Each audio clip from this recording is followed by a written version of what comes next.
These are the knockouts that sum up why we watch MMA. The fight-ending shots that have stuck in our minds for months, years, and sometimes decades.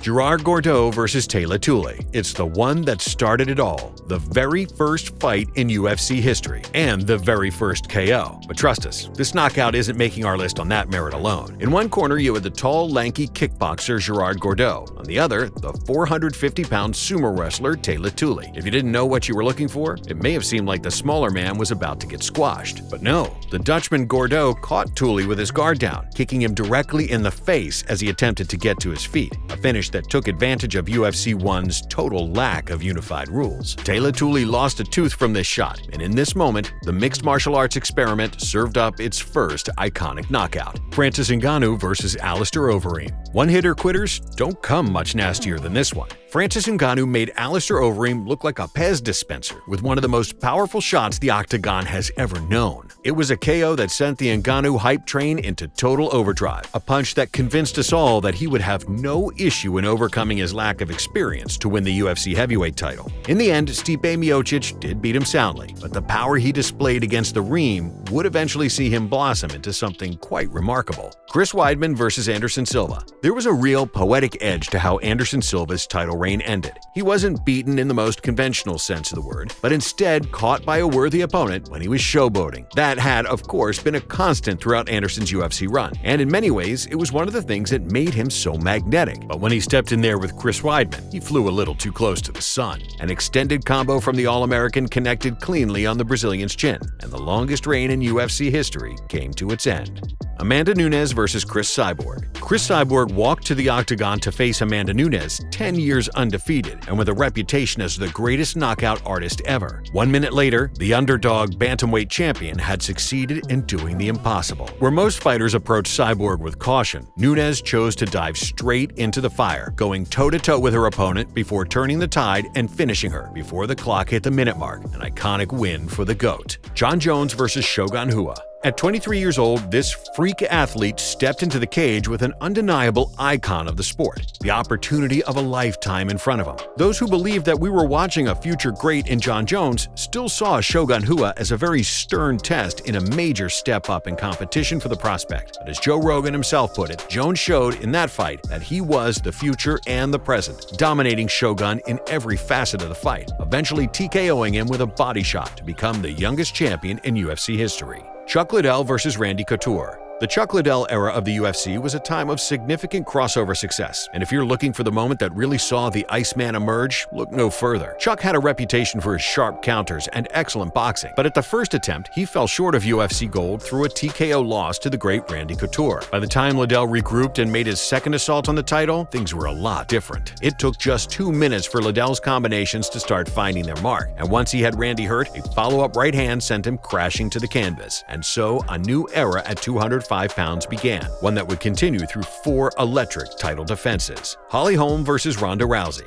What goes up must come down. And boy, was Ronda Rousey's decline an incredibly shocking fall. Few people gave the former world champion boxer Holm a fighting chance against the dominant 135-pound queen. But once the octagon doors closed, something strange happened. Rousey just could not get her game going, could not close the distance at all, and looked fairly lost in there coming into round 2. And in the second, when Holm got her range, she dropped Ronda with a hard shot before following up with a head kick that would change Rousey's career forever. It was an upset for the ages, and a picture-perfect display of kicking ability from the preacher's daughter. Gabriel Gonzaga versus Mirko Krokop. Knocking someone out is all well and good, but with their own signature move, that borders on straight-up disrespectful. By the time Mirko Krokop landed in the UFC, he wasn't exactly in his fighting prime. Sure, he had those legendary kicks at his disposal, but the cracks had indeed started to show. But even still, when faced with the task of defeating Gabriel Gonzaga, the general consensus was that Mirko would inject his name into title contention with a statement victory. So when Gonzaga managed to flatten Krokop with a head kick, it was ugly. Like really, really ugly. Dan Henderson versus Michael Bisping.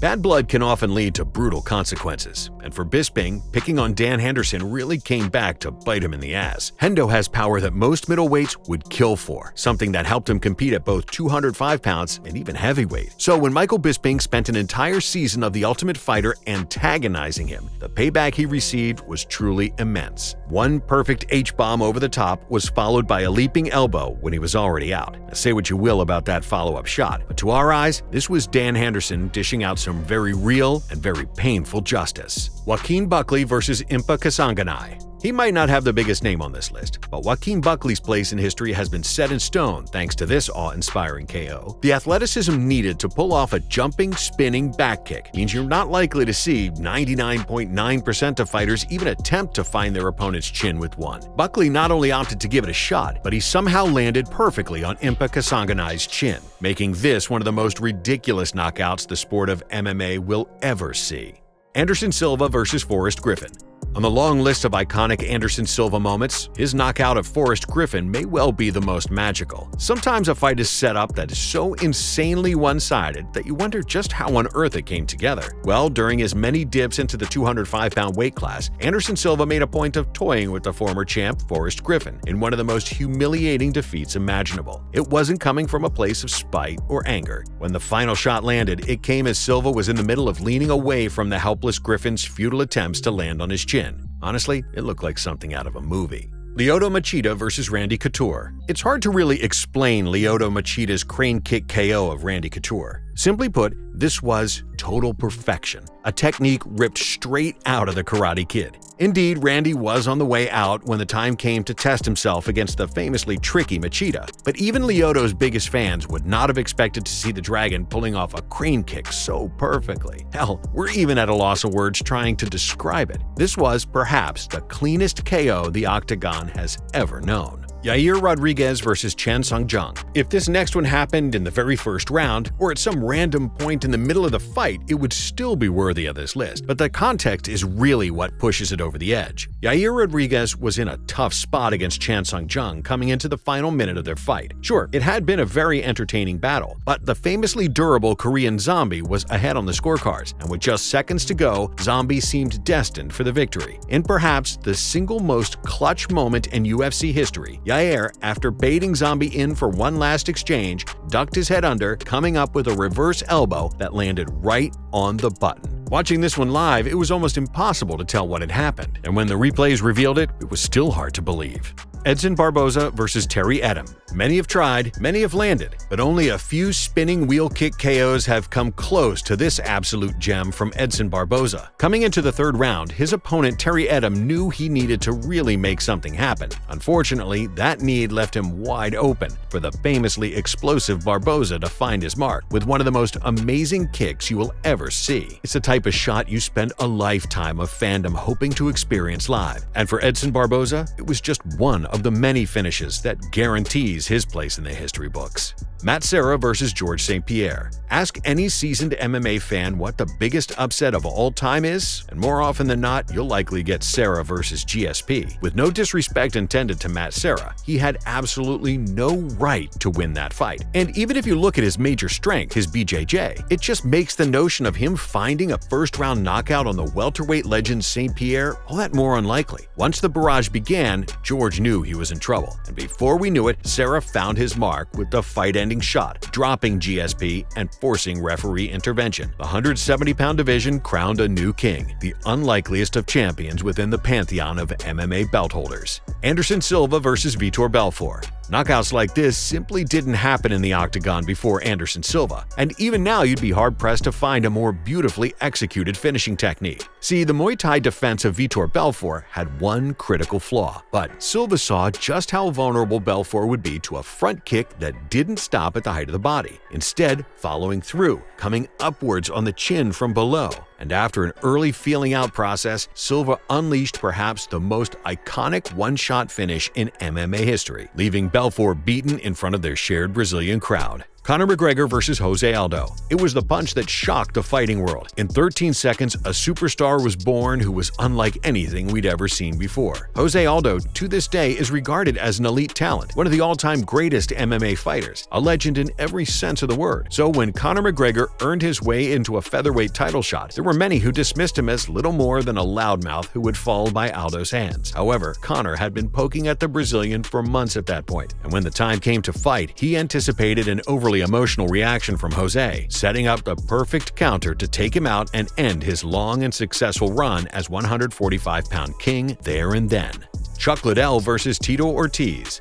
It took far longer than anyone expected, but when Chuck Liddell finally got his hands on Tito Ortiz, it was certainly worth the wait. For a long time, these rivals never made it to the cage together, with Tito throwing out some very odd and inconsistent excuses, leading some to believe that he was ducking Chuck. When it was booked and the fight night came around, it was just about as one-sided as you might expect. And that brutal barrage, that iconic finishing sequence that the Iceman unleashed on the Huntington Beach bad boy, left little doubt as to who the superior fighter was. Jorge Masvidal versus Ben Askren. How much violence can you condense into 5 short seconds? Well, quite a lot actually. Who knows if Jorge Masvidal would have even attempted a flying knee like that on Ben Askren if he didn't hate him so much. But after weeks of jawing at each other, Masvidal and Askren were finally locked into a cage together for a bout that promised to deliver a very interesting stylistic clash, except it really didn't in the end. Askren dove for the legs, Masvidal flying kneed him in the face, and with that, the UFC had a brand new quickest KO in promotional history. We'd also go so far as to say it's right up there with the most brutal, too.